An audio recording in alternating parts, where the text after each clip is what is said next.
અંકલેશ્વરના સારંગપુરમાં ગટરના પાણીના ત્રાસથી રહીશો રોગચાળાની ભીતિ વચ્ચે આંદોલનના માર્ગે જવાની ચીમકી ઉચ્ચારી છે।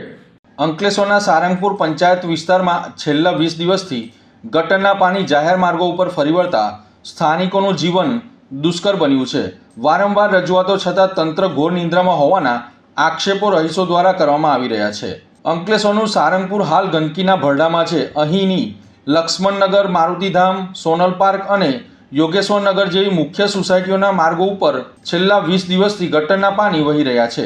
ભર ઉનાળે ઉભરાતી ગટરોના કારણે સમગ્ર વિસ્તારમાં અસહ્ય દુર્ગંધ ફેલાઈ રહી છે, જેને પગલે સ્થાનિકોમાં ભયંકર રોગચાળો ફાટી નીકળવાની ભીતિ સેવાઈ રહી છે।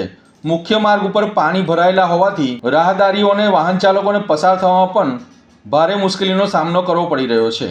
સ્થાનિકોના જણાવ્યા અનુસાર ગટરના નિકાલ અને સફાઈ બાબતે સારંગપુર ગ્રામ પંચાયતમાં અનેકોવાર લેખિત અને મૌખિક રજૂઆતો કરવામાં આવી છે, તેમ છતાં પણ પંચાયત તંત્ર દ્વારા હજી સુધી કોઈ નક્કર કામગીરી કરવામાં આવી નથી।